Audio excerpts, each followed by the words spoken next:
এবার পয়লা বৈশাখে শ্বশুরবাড়ি চলে এলাম। তো হ্যালো এভরিওয়ান। তো এবার পয়লা বৈশাখে আমাদের শ্বশুরবাড়িতে হবে। আর কি করছি না করছি অবশ্যই তোমাদের সাথে শেয়ার করব। তো গতকাল দুপুরবেলা চলে এলাম শ্বশুরবাড়িতে। আর পয়লা বৈশাখ বলো, কোনো সংক্রান্তি বলো, যদি পরিবারের সবার সঙ্গে মিলেমিশে করা যায় তাহলেও আমার মনে হয় যে এটার আনন্দটাই দ্বিগুণ হয়ে যায়। আর একা একা কোনো পূজা করা বা কোনো কিছু করা আমার তো একদমই ভালো লাগে না। তাই এবার ভাবলাম যে এবার শ্বশুরবাড়িতে চলে যাই। আর তাই গতকালকে আমি আর আমার হাজব্যান্ড মিলে চলে এলাম শ্বশুরবাড়িতে। আর দুপুরের দিকে এসেছি। আর আমাদের বাঙালির তো মানে পয়লা বৈশাখ মানেই 3 দিনের অনুষ্ঠান। আর গতকাল ছিল তিতাবিশি। আর যারা যারা আমরা বাঙালি আছি তো এটা অবশ্যই জানো। গতকালকে মানে কোনো কিছু ধরো তিতা জিনিস দিয়ে স্নান করা হয়, যেমন হলুদ এগুলি বেটে স্নান করা হয়, তারপর খাওয়া হয়। তো এটা আর তোমাদের সাথে শেয়ার করতে পারিনি, কারণ আমরা আস্তে আস্তে দুপুর হয়ে গেছিলো, তাই আর শেয়ার করতে পারিনি। তো আসার পরে ভাত খেয়ে তারপর কিছুটা সময় রেস্ট করে এখানে শাশুড়ি মা মানে আমরা যে বান তুলি, তো বান তোলার জন্য সন্দেশ নাড়ু বানিয়ে নিয়েছে। আর এই পূজাগুলি নাকি নিতে হয় কোনো বিশেষ নিয়মে, আমি যেহেতু নেইনি তাই আমি মানে বান তোলার সন্দেশ নাড়ু এগুলি বানাতে পারিনি। তাই ওইগুলি বানানোর পর তারপর বাকি যেগুলি আছে মানে আমাদের খাওয়ার জন্য যেগুলি বানাতে হবে ওইগুলি আমরা বসে পড়লাম সবাই মিলে বানানোর জন্য। আর এইখানে দেখো গুড় জাল করে নিচ্ছে। আর এগুলি তো আমি একদমই বানাতে পারি না। আর আমিও বসে বসে দেখছিলাম যে কতক্ষণ ধরে মানে গুড় জাল করতে হয় বা কিভাবে কি করতে হয়, কারণ কোনো দিন তো আমাকেও বানাতে হবে।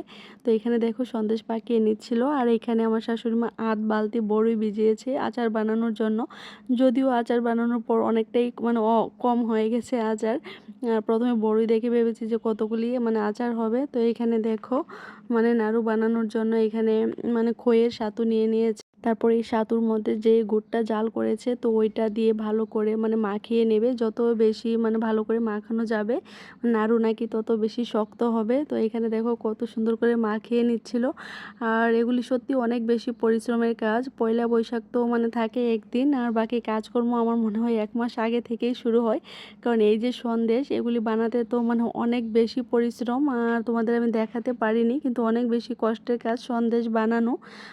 দেখো এখানে আমি আমার শাশুড়ি মা মিলে নাড়ু বানিয়ে নিচ্ছিলাম। আর এগুলি নাকি গরম গরম থাকতে বানাতে হয়, নাহলে শক্ত হলে আর নাড়ু হয় না। তো তারপর আমার হাজব্যান্ডও হাত লাগিয়েছে, প্রথম তো আমাদেরকে ভিডিও করে দিয়েছে, তারপর উনি যখন আমাদের সঙ্গে বসে বানিয়েছে তখন আর কেউ ছিল না ভিডিও করার। তো এখানে দেখো কতগুলি নাড়ু বানিয়েছে।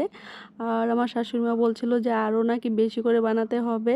আর আমার হাজব্যান্ড বলছে তারা মা ছেলে দেখো বসে বসে মানে বলছে একজন আরেকজনকে বলছে যে এগুলি নাকি এখন কেউ খায় না তেমন বেশি, তো আর লাগবে না। সত্যি অনেকগুলি বানানো হয়েছে।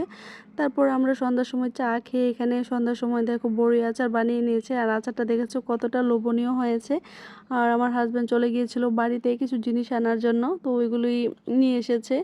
আর গতকাল রাতে তো কত বৃষ্টি হয়েছে এটা তোমরা সবাই জানো। আর তার জন্য সবার ঘুম মানে ডিস্টার্ব হয়ে গেছে, ঘুম থেকে উঠতে অনেকটা লেট হয়েছে। তারপর সকালে উঠে দেখি যে এখানে আমার শাশুড়ি মা পুজোর সব প্রিপারেশন করে নিচ্ছে। আর এখানে বুক সাজিয়ে নিচ্ছিল। আর এই পূজা যেহেতু কোনো বিশেষ নিয়মে মানে আমার শাশুড়ি আমাকে দেবে, তো এটা আমি নেইনি, তো তার জন্য আমি এই পূজা করতে পারবো না। তাই আমার শাশুড়ি মাই পূজা দিচ্ছে আর আমি বসে বসে সব কিছু দেখছিলাম।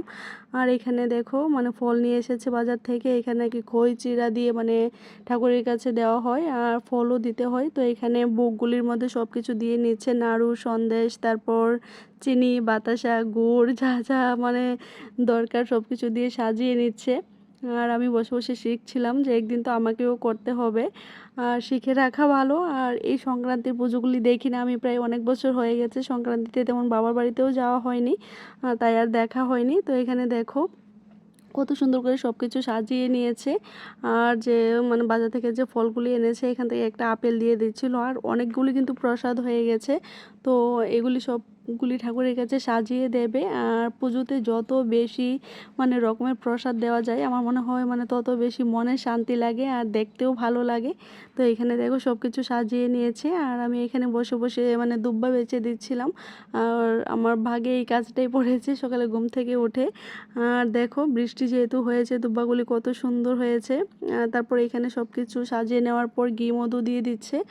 আর দেখো কত সুন্দর করে সাজিয়েছে ঠাকুরকে, আর দেখে তো মনটা ভরে গেল।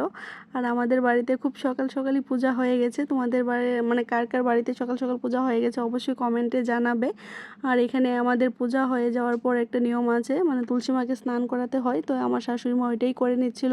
তারপর আমরা সবাই বসে দই মুড়ি খেয়ে নিলাম। তাদের যখন খাওয়া শেষ হয়ে গেছে তখন আমি বসে পড়লাম। আমাদের বাঙালির পয়লা বৈশাখ মানেই দই মুড়ি। তো তোমরা অবশ্যই বলবে ভিডিওটা কেমন লেগেছে। টাটা।